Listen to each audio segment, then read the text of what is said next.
Hey everyone, welcome to 996 The Howl for the uninitiated. This is an unedited YouTube vlog discussing everything Arizona Coyotes, and obviously you can predict all you want, but at the end of the day, anything could happen, and no one predicted this. The Coyotes trading fan favorite Adin Hill, some call him Aiden Mountain, for Josef Kořenář and a second round pick. And also the Coyotes are giving a 7th round pick, but it's irrelevant in a trade. It's more Aiden Hill for Kořenář and a 2nd round pick. Now, fan favorite Aiden Hill, but it's a 2nd round pick and it's a San Jose Sharks 2nd round pick. The Sharks are in such an awkward position that they don't want to fully commit to a teardown or a rebuild, but the roster has some good players on it where they could just be a mediocre team. And the general manager and ownership in San Jose hasn't really chosen a direction to go. So this 2nd round pick, it could be like the 33rd overall pick, 34th. If the Sharks do bottom out finally, like actually bottom out, they've been trending in that direction the past couple seasons. So it could be a very high 2nd round pick, like in the mid 30s to high 30s. So, it could almost be a 1st round pick, if you will, and it is a 2022 pick. It is not a pick in this upcoming draft, which takes place next week. It is next year's draft, which the draft is apparently supposed to be really good and really deep. So let's get into it. If you folks don't know how to pronounce the Coyotes' new goalie, I actually had to sign up for a free account on Elite Prospects to get the actual pronunciation of the goalie. So here it is, so we all know. Hopefully it comes out good in the mic, but we'll just play it.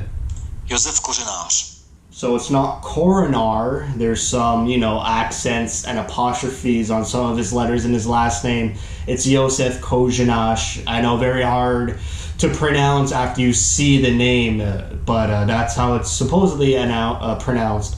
So Kořenář is our new backup to Darcy Kuemper for the time being. Honestly, there's so many reports surrounding the Coyotes these days that you can't get bogged down too much. A lot of these reporters are throwing darts on the board just to get some attention drawn to their websites or to their name. Some unverified Twitter handlers are just proposing things that could not be true or could be true.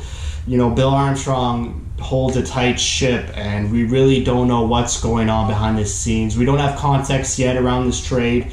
The Seattle expansion protection list deadline is this afternoon, and as the time I'm recording this video, there have been no subsequent trades for the Coyotes. So we could just look at this trade, presume that Kuemper is going to be the starter next season. Whether he extends his contract remains to be seen, but for next season it looks like they're going to go with Kuemper and Kořenář. They would obviously protect Kuemper now, where some folks thought they would protect Aiden Hill, but they got this goalie from San Jose so they could expose him, because you need an exposure requirement. At least one goalie needs to be exposed. I doubt they protect Kořenář and expose Kuemper and lose Kuemper for nothing, because they didn't want to lose Hill for nothing. That's why this trade was made. So it seems like the Coyotes were in the boat of protecting Kuemper. They knew Seattle would take Hill, so they wanted to trade Hill for some value instead of losing him for nothing. They get a high 2nd round pick and a sort of replacement for Hill until Prosvetov gets more seasoned and progresses more and becomes an NHL backup or even a starter. Because if you roll Prosvetov as your backup goalie, you're not going to have a good time. He needs a couple more seasons, maybe just one more season in Tucson before he really gets backup duties. We saw how long it took Aiden Hill to get backup duties in Arizona. This upcoming season was finally going to be his full permanent NHL backup season. So it takes a while for goalies to come up in the pipeline, and Prosvetov's a season or two away. And Kořenář, you shouldn't really throw him out, being like, oh, he's trash. He did eliminate the Coyotes from playoff contention. I remember those 2 back-to-back games against San Jose. the Sharks decided to put Kořenář in net, and he held the door, held the fort, and won those games against the Coyotes where they needed to win those games, and he did his job. So Kořenář could be a backup, whether it remains to be seen if the Coyotes go out and get a free agent goalie like Chris Drager from Florida, but he's in talks with Seattle, or a James Reimer. There's a lot of goalies on the market. Ben Bishop is being exposed. There's so many goalies in either free agency, restricted free agency, or just available that the Coyotes could grab a cheap replacement for Hill, who actually is further along in their NHL career than Hill. Or they could go with just Kuemper and Kořenář and play the new goalie for 10 to 20 games and see what Kuemper is all about. If Kuemper isn't playing well, or the Coyotes are kind of in a downward trend throughout this next season, they could trade Kuemper at the deadline and then get assets for him. I guess right now, because other teams knew the Coyotes were handcuffed in trading one of their goalies, maybe the value wasn't there for Kuemper. I'm sure the Coyotes are looking for a first-round pick if they got Aiden Hill for a high second. Kuemper is worth way more than a high second. So they're probably looking for a first-round pick. No one's really willing to give a first-round pick so soon, and it's such chaos surrounding the NHL now with the expansion draft, the entry-level draft, and NHL free agency all in a span of 10 days. So maybe the Coyotes hold on to Kuemper for a little longer. Maybe they trade him at next season's trade deadline. Maybe they re-sign him and extend him. Kemper's a great goalie. He's worth a first-round pick or worth an extension of about $5.5 to $6 million.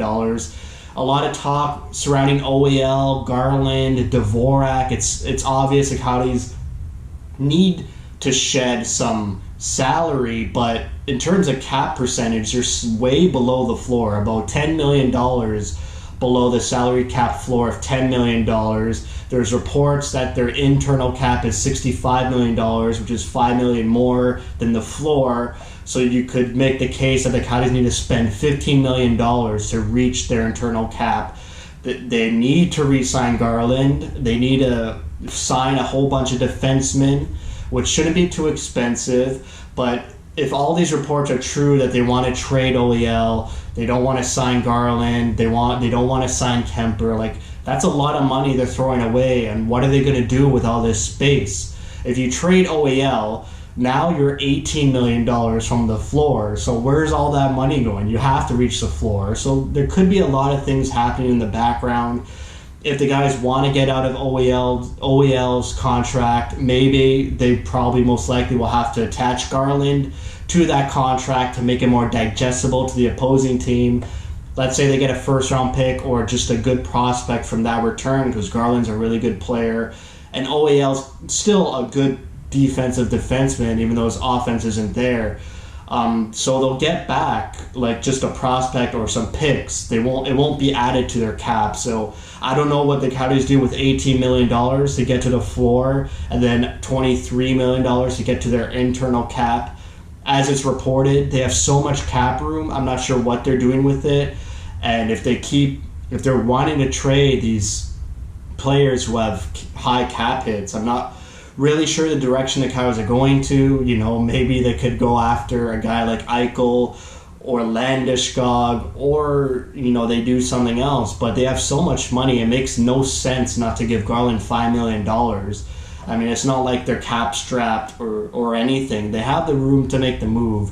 So it is questionable why Garland is being shopped. I would assume that he's just being shopped with OEL, because that's a hard trade to make, just Oliver Ekman-Larsson on its own, and the Coyotes don't want to give up any more picks. They're done with giving away picks, so if you have to sweeten the deal with a roster player, so be it. But, going back to this trade, I like Aiden Hill. I wish they rather protected him, but it's a good value trade. Aiden Hill, I honestly don't even think he's worth a second, so to get a high second round, it's pretty good trade. It's just like that step-on trade was unbelievable. That's two trades Bill Armstrong has done. Hard to digest because they're fan-favorite players, but he's getting an accurate or even overinflated value for these players. Step-on was not worth a second at all. Aiden Hill, he's still unproven. He hasn't played a full NHL season as a backup. I know he can do it. He could be a solid backup. To be a starter, I'm not really sold on him to be an NHL starter, but he was a fan favorite. But it's easier to digest this trade knowing that they get, some good value for Adin Hill. We'll see how Prosvetov progresses. Maybe the organization is higher on him than me and some of the fans, because the only experience we've had of him is being shelled when he faced Colorado or Vegas, but he has amazing Tucson numbers. So maybe just get his confidence built up again.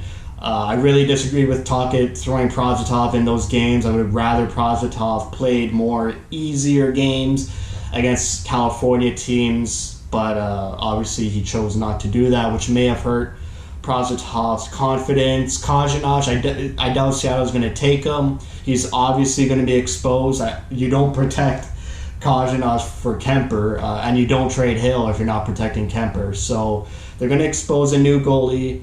They're going to have Lyubushkin exposed. So those are for sure 100% facts, because they don't have any other defenseman to expose and no other goalie to expose. Whether they expose Fisher or Pitlick, Kraus, or Johan Larsson, it seems like it's going to be one of those guys. Maybe Seattle will look to a forward to pick, and we'll have Kuemper and Kořenář as a tandem for next season. Both of those goalies' contracts are up at the end of next season, and they could, regroup and reevaluate the goalie situation in the middle of next season or at the end of next season. Maybe Kořenář, he's 23 years old. He's 2 years younger than Aiden Hill. He's still a prospect. So he could grow and be an NHL backup. San Jose was high on him. They were playing him about 10 games last season because Martin Jones wasn't playing really well.